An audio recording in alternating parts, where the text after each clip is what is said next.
അജയ് വേണ്ട അജയ്, ദേ നോക്ക്, ഒരുപാട് പേര് വരുന്നുണ്ട്, നമുക്ക് ഇവിടുന്ന് രക്ഷപ്പെടാം. എനിക്ക് പേടിയാവുന്നു, അവരെ എതിർത്ത് നിൽക്കാൻ നമുക്കാവില്ല. എത്ര നാളിങ്ങനെ പേടിച്ചോടും മേഘ? ഇവിടുന്ന് പുറത്ത് കടന്നേ മതിയാവും. എന്ത് വന്നാലും ഒരുമിച്ച് നേരിടാം. എൻ്റെ ഒപ്പം താൻ നിൽക്കുമെങ്കിൽ നമ്മൾ ഇവിടുന്ന് രക്ഷപ്പെടും. ഇല്ലെങ്കിൽ എൻ്റെയും തൻ്റെയും ജീവിതം ഇവിടെ അവസാനിക്കും. പെണ്ണുങ്ങൾ മാത്രമല്ല, ഇവിടെ ആണുങ്ങളും അടിമകളാണ്. അമ്മു പകപ്പോടെ അജയ്യെ നോക്കി. ഞാൻ കാരണം അജയ്ക്കൊന്നും സംഭവിക്കരുത്. എന്നെ രക്ഷപ്പെടുത്താൻ നിൽക്കാതെ അജയ് പൊക്കോളൂ. ഈ അനാഥയുടെ ഇനിയുള്ള ജീവിതം ഇവിടെ തന്നെ നരകിച്ച് ജീവിച്ചോളാം ഞാൻ. നിങ്ങളെ കാത്തൊരു കുടുംബമുണ്ട്. അജയ് ദേഷ്യത്തിൽ അവളുടെ കൈ കുടഞ്ഞെറിഞ്ഞു. അമ്മു ഞെട്ടലോടെ അവനെ നോക്കി. നിന്നെ കാണാതായത് മുതൽ ഭ്രാന്തെടുത്ത് സമനില തെറ്റിയൊരു മനുഷ്യനുണ്ട് അവിടെ. അയാൾ നിനക്ക് ആരുമല്ലേ? നിനക്ക് വേണ്ടി സ്വന്തം കുടുംബം പോലും ഉപേക്ഷിച്ച്, ജോലി ഉപേക്ഷിച്ച് നിനക്കൊപ്പം നിൽക്കുന്ന ആ മനുഷ്യനുള്ളപ്പോൾ നീ അനാഥയാണോ? ഇത്രയേ ഉള്ളോ നിനക്ക് അയാളോടുള്ള സ്നേഹം? അജയുടെ ചോദ്യങ്ങൾക്ക് മുന്നിൽ അമ്മു പൊട്ടിക്കരഞ്ഞുപോയി. മുഖം പൊട്ടിക്കരയുന്നവളെ ഒരു നോവോടെ അവൻ നെഞ്ചോട് ചേർത്തു. സങ്കടപ്പെടുത്താൻ പറഞ്ഞതല്ല. നിന്നെ കാത്ത് പ്രതീക്ഷയോടെ ഇരിക്കുന്ന ആ പാവത്തിന് മുന്നിൽ നിന്നെ എത്തിക്കാമെന്ന് വാക്ക് കൊടുത്തിട്ടാണ് ഞാൻ വന്നത്. നിന്നെയും കൊണ്ടല്ലാതെ ഞാൻ ഇവിടുന്ന് തിരിച്ചു പോകില്ല. അമ്മു മുഖം തുടച്ച് അവനെ നോക്കി. നിന്നോട് പറഞ്ഞാൽ മനസ്സിലാവില്ലേ? ഇവളെ ഇവിടെ വിട്ടിട്ട് നീ പൊക്കോ. മാറി നിൽക്കടാ അങ്ങോട്ട്. അജയെ പിടിച്ച് തള്ളി മാറ്റി ഒരുത്തൻ അമ്മുവിൻ്റെ കയ്യിൽ പിടിച്ചു വലിച്ചതും അജയ് അവനെ ചവിട്ടി വീഴ്ത്തി. പറഞ്ഞ നിനക്ക് മനസ്സിലാവില്ലേ? ഇവളെയും കൊണ്ടേ ഞാൻ ഇവിടുന്ന് പോകൂ. മറ്റൊരുത്തൻ അജയ്യെ അടിക്കാനായി വന്നതും അവൻ അയാളുടെ മുഖത്ത് മുഷ്ടി ചുരുട്ടി ഇടിച്ചു. മൂക്ക് പൊത്തിപ്പിടിച്ച് അവൻ നിലത്തിരുന്നു പോയി. കടന്നൽ കൂട്ടം ഇളകിയതുപോലെ ആൾക്കാർ മുന്നോട്ട് വരാൻ തുടങ്ങിയപ്പോൾ അജയ് അമ്മുവിൻ്റെ കയ്യിൽ മുറുക്കിപ്പിടിച്ച് മുന്നോട്ടോടി. അവർക്കു പിന്നാലെ ആയുധങ്ങളുമായി ചേരിയിലെ ആ ഗുണ്ടകളും. ഇവിടെ കാണാനില്ലല്ലോ കിച്ചു, അവൾ എങ്ങോട്ട് പോയി? സ്ട്രീറ്റ് 18-ൽ അമ്മുവിനെയും കാത്തുനിന്ന കിച്ചുവിനെ നോക്കി രാകേഷ് പറഞ്ഞു. അവളെ ഏത് വഴിയിലൂടെ നീ പറഞ്ഞു വിട്ടത്? കിച്ചു സങ്കടത്തോടെയും ദേഷ്യത്തോടെയും മാധുരിയെ നോക്കി ചോദിച്ചു. ഈ വഴിയിൽ തന്നെ അമ്മു എത്തേണ്ടത്. ഇത്രയും വൈകാൻ ഒരു സാധ്യതയുമില്ല. കുറച്ച് വീടുകൾ മാത്രമേ ഉള്ളൂ അവിടെ. പക്ഷേ അവൾ എങ്ങോട്ടാണ് പോയെന്ന് എനിക്കറിയില്ല. മാധുരി കരച്ചിലിൻ്റെ വക്കോളം എത്തിയിരുന്നു. കിച്ചു നിസ്സഹായനായി നിന്നപ്പോൾ സച്ചി അവൻ്റെ ചുമലിൽ കൈവച്ചു. ഇതിനകത്ത് നമുക്ക് കൂടുതൽ തിരയാൻ പറ്റില്ല കിച്ചു. ഇവിടുത്തെ പോലീസ് സിസ്റ്റമൊക്കെ രാഷ്ട്രീയക്കാരുടെ കയ്യിലെ വെറും കളിക്കോപ്പുകളാണ്. രാത്രിയായാൽ കൂടുതൽ ഇവിടെ നിൽക്കാനും പറ്റില്ല. നീ വാ, ഒരുപക്ഷെ മറ്റൊരു വഴിയിലൂടെ അമ്മു രക്ഷപ്പെട്ടിട്ടുണ്ടാവും. വാർത്ത ഞാൻ ഇപ്പോൾ തന്നെ മീഡിയസിന് സെൻഡ് ചെയ്യാം. മിസ്സിംഗ് കേസ് ആയതുകൊണ്ട് ആൾക്കാർ ശ്രദ്ധിക്കും. അമ്മുവിനെ തിരിച്ചറിയുകയും ചെയ്യും. അവളെ തിരിച്ചു കിട്ടുമെന്ന് നമുക്ക് പ്രതീക്ഷിക്കാൻ കിച്ചു. അമ്മു അവളില്ലാതെ ഞാൻ തിരിച്ചു വരില്ല സച്ചി, നിങ്ങൾ പൊയ്ക്കോ. കിച്ചു മതിലിൽ ചാരി നിന്ന് തളർച്ചയോടെ പറഞ്ഞപ്പോൾ സച്ചി നിസ്സഹായനായി രാകേഷിനെ നോക്കി. ഇവിടെ നിൽക്കുന്നത് അത്ര സേഫ് അല്ലെന്ന് നീ ഒന്നും ഇവനോട് പറഞ്ഞു കൊടുക്ക്. ഏതായാലും ഞാൻ മീഡിയയെ വിളിക്കട്ടെ. ഇനി ആ ഒരു വഴിയേ നമുക്ക് മുൻപിലുള്ളൂ. അതും പറഞ്ഞ് സച്ചി ഫോൺ എടുത്തതും പസ്വാൻ ഓടി വരുന്നത് കണ്ട് മാധുരി അവനെ നോക്കി. ദീ പസ്വാൻ കിതപ്പോടെ അവൾക്ക് മുന്നിൽ വന്നു നിന്നപ്പോൾ സച്ചിയും രാകേഷും കിച്ചുവും അവനെ സംശയത്തോടെ നോക്കി. എന്താ പസ്വ? ദീ ആ കൊച്ച്, പാസ്വാൻ കിതപ്പോടെ പറഞ്ഞ് കാൽമുട്ടിൽ കൈയൂന്നി ശ്വാസമെടുത്ത് നിന്നപ്പോൾ അവൻ അമ്മുവിനെയാണ് ഉദ്ദേശിച്ചതെന്ന് ഓർത്ത് മാധുരി വെപ്രാളത്തോടെ അവനെ നേരെ പിടിച്ചു നിർത്തി. അമ്മുവിനെ നീ കണ്ടോ പസ്വ? കിച്ചുവും സച്ചിയും പ്രതീക്ഷയോടെ അവന് നേരെ നോട്ടം വായിച്ചു. അതുവരെ ജീവൻ വറ്റി നിന്ന കിച്ചുവിൻ്റെ കണ്ണുകളിൽ പ്രതീക്ഷ മുറ്റിയപ്പോൾ അവൾക്ക് മുൻപേ അവൻ പാസ്വാനെ നോക്കി ചോദിച്ചു. എവിടെ എൻ്റെ കുഞ്ഞോൾ? ചേച്ചി ആ കൊച്ചിനെ രക്ഷപ്പെടുത്തി വിട്ടില്ലേ? ആ സമയത്ത് ഞാനും അവൾക്ക് പിന്നാലെ ഓടി. പക്ഷേ അവൾ സ്ട്രീറ്റ് 19-ലാണ് ഓടിക്കേറിയത്. മാധുരി തലയിൽ കൈവച്ച് നിന്നുപോയി. അപ്പോൾ അതാണ് അമ്മുവിനെ കാണാതിരുന്നത്, രാകേഷ് നിരാശയോടെ പറഞ്ഞു. എന്നിട്ട് അവൾ എവിടെയാ പസ്വ? അത് ദീ ഇടയ്ക്ക് വെച്ച് ഞാൻ ആ ഭാഗ്യയുടെ കുടിലിൽ പെട്ടുപോയി. ഒരു വിധത്തിൽ അവിടുന്ന് രക്ഷപ്പെട്ട് മുന്നോട്ട് പോയപ്പോഴാണ് കുറേ പേർ ആ കുട്ടിയെ വളഞ്ഞു നിൽക്കുന്നത് കണ്ടത്. കിച്ചു ഞെട്ടലോടെ അവനെ നോക്കി. ആരാ അവരൊക്കെ? എന്നിട്ട് അമ്മു എവിടെ പസ്വ? നീ അവളെ രക്ഷിച്ചില്ലേ? മാധുരിയുടെ ചോദ്യത്തിന് അവൻ തല കുനിച്ചു. ഇല്ല ദീ, പക്ഷെ അവൾക്ക് അവിടെ ഒരു രക്ഷകനുണ്ടായിരുന്നു. അവൻ അവരെ എല്ലാം അടിച്ചൊതുക്കി അവളെയും കൊണ്ട് അവിടുന്ന് രക്ഷപ്പെട്ടു. അമ്പരപ്പോടെയായിരുന്നു അവർ 4 പേരും അത് കേട്ടത്. ആരാ അത്? കിച്ചു ആകാംക്ഷയോട് ചോദിച്ചു. ആരാന്ന് അറിയില്ല ഭയ്യ, പക്ഷേ ഭയ്യയുടെ അനിയത്തിക്ക് അയാളെ നല്ലതുപോലെ അറിയാം. അയാളെ പേര് വിളിക്കുന്നതും ആ പയ്യൻ്റെ നെഞ്ചിൽ വീണ് പൊട്ടിക്കരയുന്നതും ഞാൻ കണ്ടിരുന്നു. ഈ നാട്ടിൽ അമ്മുവിനറിയാവുന്ന ആരാ അതിനുള്ളത്? അവൻ്റെ പേരെന്താണെന്ന് അറിയാമോ നിനക്ക്? രാകേഷ് സംശയത്തോട് ചോദിച്ചപ്പോൾ പാസ്വാൻ ഓർക്കുന്നത് പോലെ തല കുടഞ്ഞു. എനിക്ക് ഓർമ്മ വരുന്നില്ല. എന്തായാലും ആ കുട്ടിയെയും കൊണ്ട് അവൻ ഇവിടുന്ന് രക്ഷപ്പെട്ടിട്ടുണ്ട്. എന്തൊരു അടിയായിരുന്നു അവൻ. അവൻ്റെ കയ്യിൽ ഒരു സ്റ്റീൽ വളയുണ്ടായിരുന്നു. പാസ്വാൻ ഓർത്തെടുത്ത് പറഞ്ഞപ്പോൾ കിച്ചു നിരാശനായി അവനെ നോക്കി. രാകേഷ് എന്തോ ഓർത്തെടുത്തുകൊണ്ട് ഫോണിൽ ഒരു ഫോട്ടോ എടുത്ത് പസ്വാന് കാണിച്ചു കൊടുത്തു. ഇതാണോ നീ പറഞ്ഞ പയ്യൻ? പസ്വാൻ ആ ഫോട്ടോയിൽ സൂക്ഷിച്ചു നോക്കി. ഒപ്പം അവൻ്റെ കണ്ണുകളും തിളങ്ങി. അതെ, ഇത് തന്നെയാള്. പസ്വാൻ ഉറപ്പിച്ചു പറഞ്ഞപ്പോൾ രാകേഷ് വാ തുറന്ന് കിച്ചുവിനെ നോക്കി. സച്ചി ആ ഫോൺ വാങ്ങി നോക്കിയിട്ട് കിച്ചുവിന് നേരെ കാണിച്ചു. അജയ്?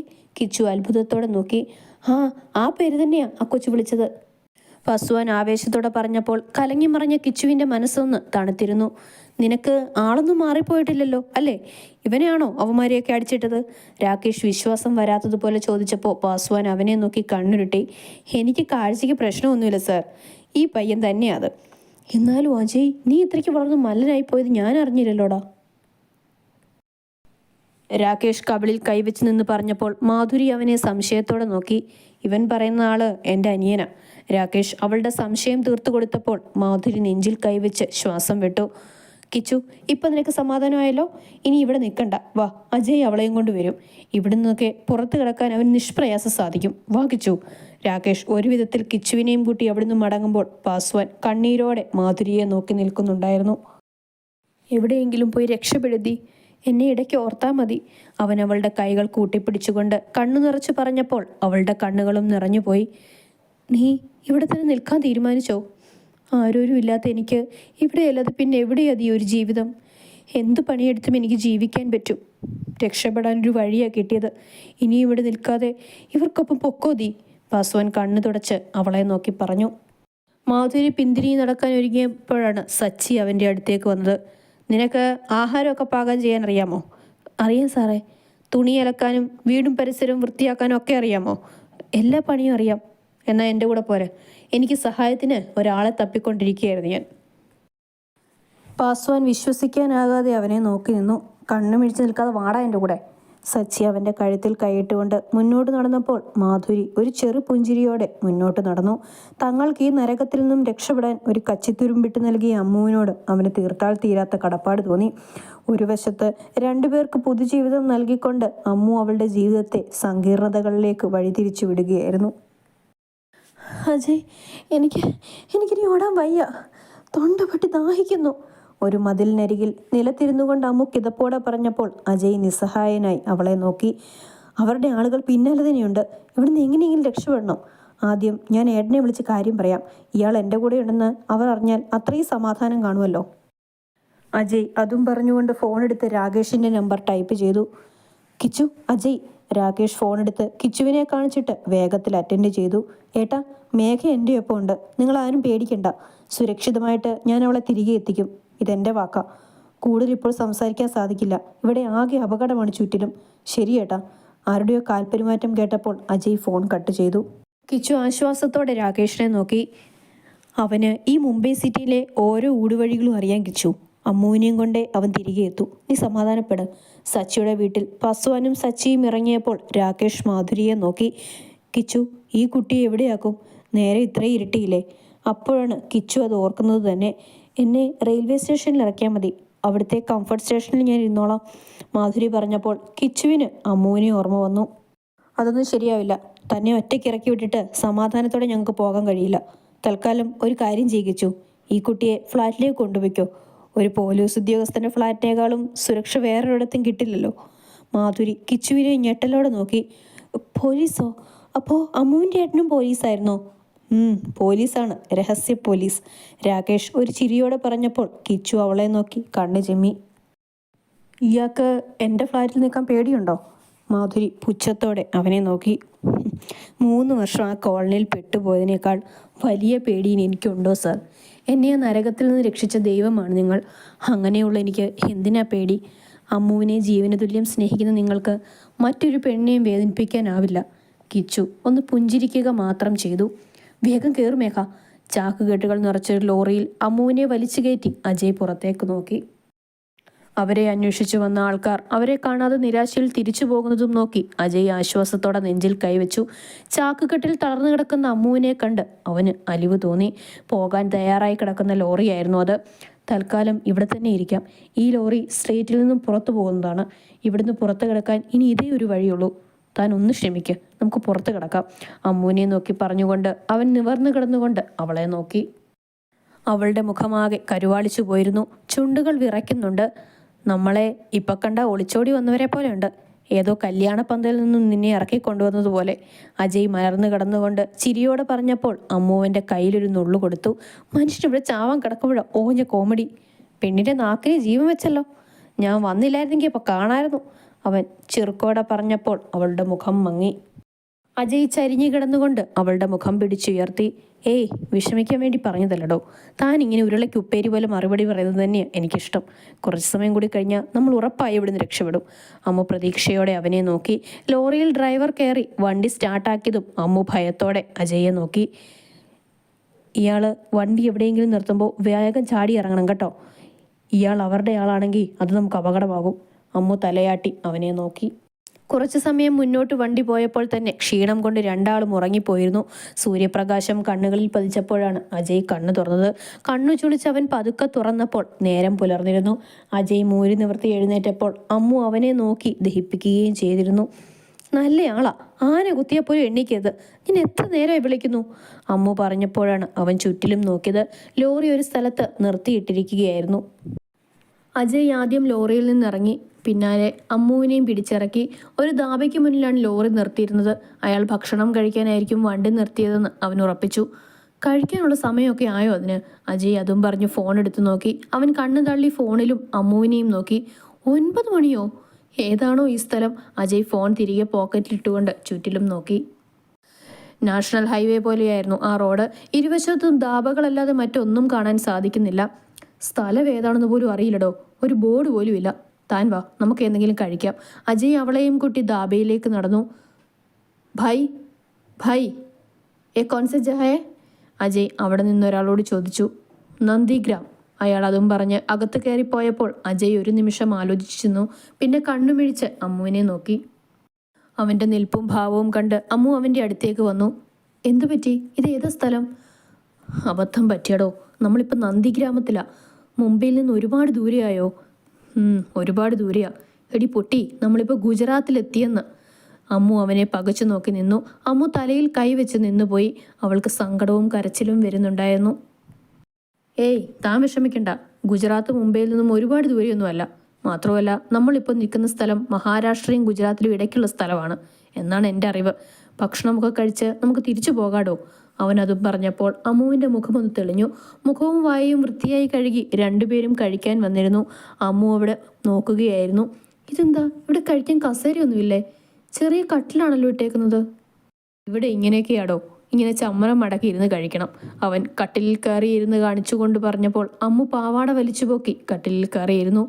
പൂരിയും മസാലയും മതിയോ കഴിക്കാൻ? അമ്മു തലയാട്ടി. ഇന്നലെ ഉച്ച മുതൽ ഒന്നും കഴിച്ചിട്ടില്ലാത്തതിനാൽ ആകെ ക്ഷീണിച്ചിരുന്നു. അമ്മു 3 പൂരി കഴിച്ചിട്ട് അജയ്യെ നോക്കി. മതിയോ? അമ്മു തലയാട്ടി. അവൻ്റെ ഒരു 4 പൂരി കൂടി അവൾക്ക് വാങ്ങിക്കൊടുത്തു. ഒന്ന് പതുക്കെ കഴിക്കു പെണ്ണേ. ചവച്ചരച്ചു പോലും കഴിക്കാതെ വാരി വിഴുങ്ങുന്നവളെ നോക്കി അജയ് ശാസിച്ചു. ഇറങ്ങിയപ്പോൾ ഇനി എങ്ങോട്ട് എന്ന് ചിന്തയായിരുന്നു. ഇനി 200 രൂപ മാത്രമേ ഉള്ളൂ. ഏതെങ്കിലും ATM കണ്ടുപിടിച്ചാൽ മാത്രമേ ക്യാഷ് എടുക്കാൻ പറ്റൂ. നഖം കടിച്ച് ഓരോന്നാലോചിച്ച് നിന്നപ്പോൾ അമ്മു പുറത്തുള്ള കസേരയിൽ ക്ഷീണത്തോടെ ഇരുന്നു. ഒളിച്ചോടി വന്നതാണെന്ന് തോന്നുന്നു. പെണ്ണു കൊള്ളാം, ഒന്ന് മുട്ടി നോക്കിയാലോ.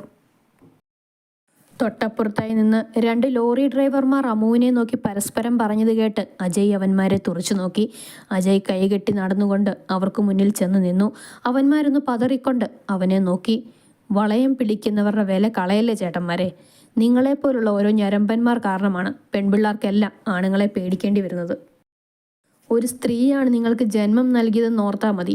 പിന്നെ അവളെ കൂടെ കൂട്ടിയെങ്കിൽ സംരക്ഷിക്കാനും എനിക്കറിയാം. ചേട്ടന്മാർ കൂടുതൽ നിന്ന് വേർക്കാതെ ഭക്ഷണമൊക്കെ കഴിച്ചിട്ട് പോകാൻ നോക്ക്. അജയ് അത്രയും പറഞ്ഞ് തിരിഞ്ഞു നടന്നപ്പോൾ ചൂളിപ്പോയ അവന്മാർ ഹോട്ടലിനുള്ളിലോട്ട് കയറിപ്പോയി. അവരെന്താ പറഞ്ഞത്? അജയ് തിരിച്ചു വന്നപ്പോൾ അമ്മു ചോദിച്ചു. അതോ, വഴി ചോദിക്കാൻ, അവൻ ലാഘവത്തോടെ പറഞ്ഞുകൊണ്ട് അവളുടെ അടുത്തേക്ക് വന്നിരുന്നു. പോകണ്ടേ? അമ്മു അവൻ്റെ മുഖത്തേക്ക് നോക്കി. പോകണം, പക്ഷേ എങ്ങോട്ടൊന്നും ഒരു ഊഹവും ഇല്ല. ഫോണിലാണെങ്കിൽ റേഞ്ചും ഇല്ല. ചാർജ് തീരാറായി. എവിടെയെങ്കിലും ATM ഉണ്ടെങ്കിൽ ക്യാഷ് എടുക്കാമായിരുന്നു. നീ ഇവിടെ ഇരിക്കുക, ഞാൻ ആ പയ്യനോട് ചോദിച്ചിട്ട് വരാം. അജയ് അതും പറഞ്ഞ് കടയിൽ പാല് കൊണ്ടുവന്ന പയ്യൻ്റെ അടുത്തേക്ക് പോയി. അജയ് അവനോട് എന്തൊക്കെയോ ചോദിക്കുന്നതും അവൻ കൈ ചൂണ്ടി എന്തൊക്കെയോ അജയോട് പറയുകയും ചെയ്യുന്നുണ്ട്. അജയ് തിരിച്ചു വന്ന് നിരാശയോടെ അവളെ നോക്കി. ഇവിടുന്ന് മുംബൈക്ക് ട്രെയിനുണ്ട്, 23 മണിക്കൂർ കൊണ്ട് എത്തുമെന്നാണ് അവൻ പറഞ്ഞത്. പക്ഷേ ടിക്കറ്റ് എടുക്കാൻ 1000 രൂപയെങ്കിലും വേണം. തന്നെയും കൂട്ടി ജനറൽ കോച്ചിൽ പോകുന്നത് സേഫ് അല്ല. പിന്നെ ഒരു മാർഗമെന്ന് പറയുന്നത് ഏതെങ്കിലും ട്രക്ക് മുംബൈക്ക് പോകുമ്പോൾ അവർക്ക് പൈസ കൊടുത്താൽ പോകാൻ പറ്റും. ഏതായാലും ക്യാഷ് വേണം. ഇവിടുന്ന് 1 കിലോമീറ്റർ പോയാൽ SBIയുടെ ATM ഉണ്ടെന്ന് ആ പയ്യൻ പറഞ്ഞു. തൽക്കാലം അവൻ്റെ വണ്ടിയിൽ കയറി നമുക്ക് അവിടെ എത്താം. ക്യാഷും എടുത്ത് ഡ്രസ്സും മാറി ട്രെയിനിൽ പോകുന്നതല്ലേ നല്ലത്? അജയ് ചോദിച്ചപ്പോൾ അമ്മു ദയനീയമായി അവനെ നോക്കി. ഞാൻ കാരണം ഒരുപാട് ബുദ്ധിമുട്ടുന്നുണ്ടല്ലേ? അവൻ അവളെ ഗൗരവത്തിൽ നോക്കി. ഭയങ്കര ബുദ്ധിമുട്ടായിപ്പോയി. 1 വർഷത്തെ 11 മാസവും യാത്രകൾ പോയിക്കൊണ്ടിരുന്നതാണ് ഞാൻ. എനിക്കിതൊക്കെ ഒന്നുമല്ലടോ. സത്യം പറഞ്ഞാൽ താനില്ലായിരുന്നു ഇവിടെയൊക്കെ ഒന്ന് കറങ്ങി ചുറ്റിയിട്ടേ ഞാൻ തിരിച്ചു വരുമായിരുന്നുള്ളൂ. അജയ് ചിരിയോടെ പറഞ്ഞപ്പോൾ അമ്മു അവനെ അതിശയത്തോടെ നോക്കി. ട്രാക്ടർ പോലൊരു വണ്ടിയായിരുന്നു ആ പയ്യൻ്റേത്. അജയും അമ്മുവും പിന്നിൽ കയറിയപ്പോൾ അവൻ വണ്ടിയെടുത്തു. എങ്ങും പച്ചപ്പില്ലാത്ത ഉണങ്ങിയ ഭൂമി മാത്രമേ ഉള്ളൂ. മേൽക്കൂരയില്ലാത്ത ചില വീടുകളിൽ ആൾതാമസമുണ്ടെന്നത് അമ്മു അത്ഭുതത്തോടെ ഓർത്തു. ഏകദേശം അരമണിക്കൂർ എടുത്തു ATM എത്താൻ. അജയ് അവന് 100 രൂപ എടുത്ത് നൽകിയെങ്കിലും അവൻ വാങ്ങാൻ വിസമ്മതിച്ചു. അവൻ പോയി കഴിഞ്ഞപ്പോൾ അജയ് അമ്മുവിൻ്റെ കൈപിടിച്ച് റോഡ് ക്രോസ് ചെയ്ത് ATMൽ കയറി. തിരിച്ച് റോഡ് ക്രോസ് ചെയ്ത് അവൻ അവളെയും കൊണ്ട് ചെന്ന് നിന്നപ്പോൾ ഒരു ബസ് വരുന്നത് കണ്ടു. പക്ഷേ ആ ബസ് വേറെ വഴിക്ക് പോകുന്നതായിരുന്നു. ടൗണിലെത്തി ഡ്രസ്സും വാങ്ങി ഫ്രഷായി റെയിൽവേ സ്റ്റേഷനിൽ എത്താനായിരുന്നു അജയുടെ ഉദ്ദേശം. അവസാനം ചെറിയൊരു ടെമ്പോ ട്രാവലർ വന്നപ്പോൾ അവൻ കൈ കാണിച്ചു. നിറയെ ആൾക്കാർ കുത്തിഞ്ഞെരുങ്ങിയ വണ്ടിയായിരുന്നു അത്. അജയ് ഇതിലെങ്ങനെ കയറും? പിടിച്ചു നിൽക്കാൻ പോലും സ്ഥലമില്ല. അമ്മു അവൻ്റെ കയ്യിൽ മുറുക്കി പിടിച്ചുകൊണ്ട് ചോദിച്ചു. എങ്ങനെയെങ്കിലും കയറിയേ പറ്റൂ, ഇവിടെ നിന്നാലേ നിൽക്കാനേ പറ്റൂ. അജയ് ആദ്യം കയറി അമ്മുവിനെ വലിച്ച് അവനോട് ചേർത്ത് നിർത്തി. ചവിട്ടുപടിയിലായിരുന്നു രണ്ടാളും നിന്നത്. അമ്മു അവൻ്റെ കൈയുടെ ഇടയിലൂടെ കൈയിട്ട് പിടിച്ചുകൊണ്ടാണ് നിന്നത്. അജയ് ഒരു കൈ കമ്പിയിലും ഒരു കൈ അവളെയും ചേർത്ത് പിടിച്ച് നിൽക്കുന്നുണ്ട്. വണ്ടിയിൽ നിന്നും വരുന്ന ഒരുതരം ദുർഗന്ധം കാരണം അവൾ കോക്കാനിക്കാൻ വരുന്നുണ്ടായിരുന്നു. പെട്ടെന്ന് ഡ്രൈവർ ബ്രേക്ക് പിടിച്ചതും അമ്മു വീഴാനാഞ്ഞു. അജയ് അവളെ വീഴാതെ തന്നോട് ചേർത്ത് പിടിച്ചു. ദേ ഷായുടെ ആൾക്കാർ, ഡ്രൈവറോട് വണ്ടിയിൽ നിന്ന് ഒരാൾ വിളിച്ചു പറഞ്ഞപ്പോൾ മറ്റുള്ളവർ ഭയത്തോടെ ഗ്ലാസ്സിലൂടെ മുന്നിലേക്ക് നോക്കുന്നത് അജയ് കണ്ടു.